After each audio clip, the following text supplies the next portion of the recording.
Let me ask you, there's 3 stories I have that end badly and one that has a good ending. Which would you like first? I think we should finish the segment with a happy ending, right? That's what I was thinking. Yeah, Speaking of happy endings, not the kind that Robert Kraft got and Deshaun Watson got. Hey-o. Did you guys see, by the way, that I know Disneyland opened back up in L.A. where you guys are. Yeah. Did you guys see that people are upset because Prince Charming in the new Snow White ride kisses Snow? Spoiler alert, Snow White ends with Prince Charming and they ride off into the sunset. Snow White is kissed by Prince Charming. It saves her after she's killed by without spoiler her alert, consent, the witch. because she's sleeping. Yes, did you see this? Yes. People are mad because she's sleeping and she didn't consent to the kiss that saves her life. He was waking her up by kissing her. What, do you want to keep her asleep forever? It's not like he gave her a roofie. Yeah, well, not that we know of. Who knows how? Maybe that Prince Charming was really not that. But yes, there's a huge controversy at Disneyland over people complaining that Snow White didn't consent to the kiss. So the fairy tale ending, you like to hear, fairy tale endings are great, but Prince Charming kissing Snow White while she was asleep and or potentially dead and bringing her back to life, that was offensive. So just so you know, trying to keep tabs on what's culturally appropriate and not, people are mad at Disneyland at the Snow White ride. Can you imagine being on a Snow White ride and being offended by something on the Snow White ride?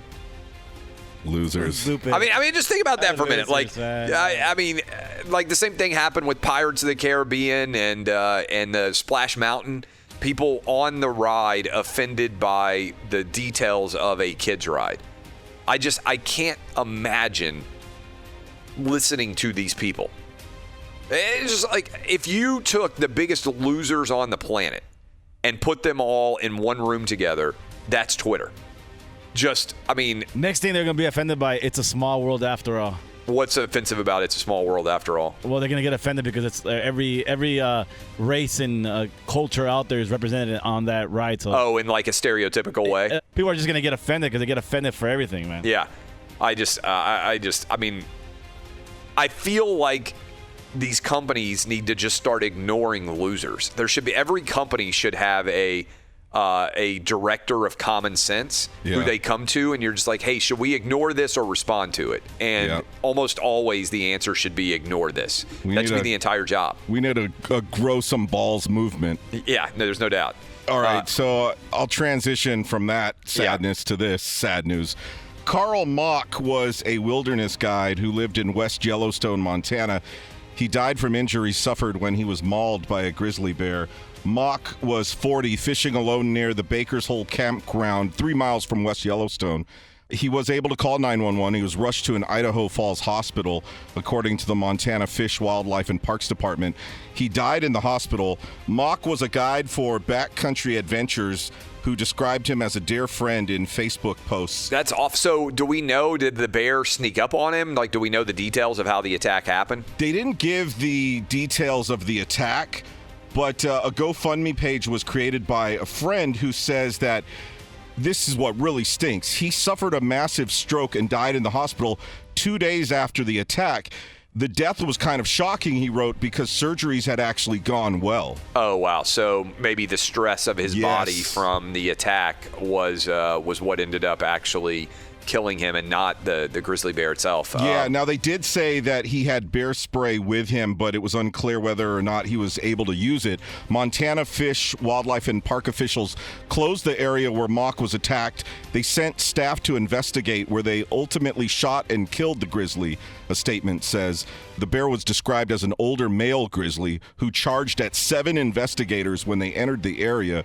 The group included game wardens and specialists, and here we go. There are some people in that area up in arms that they killed this grizzly. If a grizzly bear kills a person, who in the world can be upset that we went and killed the grizzly bear? Yeah. I have another black bear story, and it's the same thing. At the end of that article, there were some locals upset about them killing, and I'll get to that. There's another horrible death here. This is Thomas Hicks, who was mowing the lawn outside his home in Breckenridge, 130 miles west of Dallas, when he encountered a beehive, unfortunately. Oh, no. Yeah. So his wife told him, please don't go in the back area. He was going out to mow the lawn. And she said, stay away from the back. There are bees out there. And he said, I won't, I promise. His wife told KTAB. So his wife, Zori, leaves for the grocery store. He starts mowing as she was leaving. When she returned home, she found her husband screaming and covered in bees. Oh. He was covered in, you couldn't even see his back and his whole head. He was just covered in killer bees, she said. She calls 911. She goes over to try to get the bees off of him. He unfortunately went into cardiac arrest and passed away by the time emergency responders arrived. His wife was taken to the hospital to be treated for multiple bee stings. Emergency personnel then went door to door to ask neighbors to be quiet until the bees could hive back up and calm down, according to the Breckenridge Fire Department. I mean, that's terrifying. Yeah, with the help of a local beekeeper, firefighters were able to destroy the hive that was in a hollowed-out tree in their backyard, and finally they removed it. Oh, my God. I mean, these are awful. Did you find the 2 worst stories on the planet? I said I had 3 bad ones and 1 that ended well. We're not even through the bad yet. No, we're not. Now, is this the worst one? It was the last time we did Thunderdome.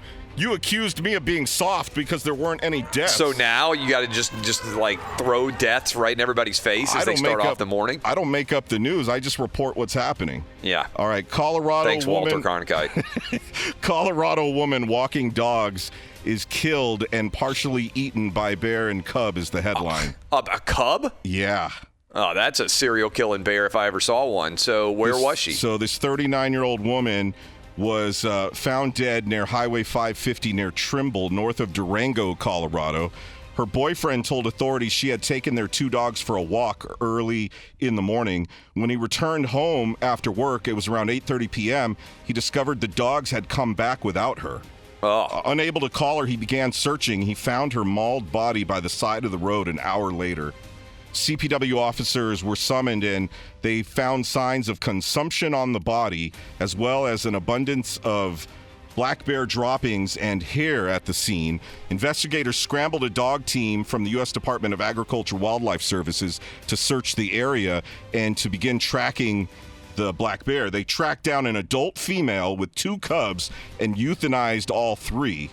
The bodies were sent to CPW's Wildlife Health Lab in Fort Collins, where a pathologist found human remains in the stomach of the mother and one of the cubs. Ugh. Yeah, and so, like I said earlier, this is another story where some locals were upset that they euthanized all 3 of these, and the local authorities are like, look, if you kill a person in our state, we're killing the bear. Yeah, that seems like a good move. Yeah. So also, they didn't back down. It's like when we had the tiger, we should get him back. Shafali Khan, I believe, or whatever his exact name was. Yeah, the tiger hunter. Once they get a taste for human blood, they're more likely to kill humans again.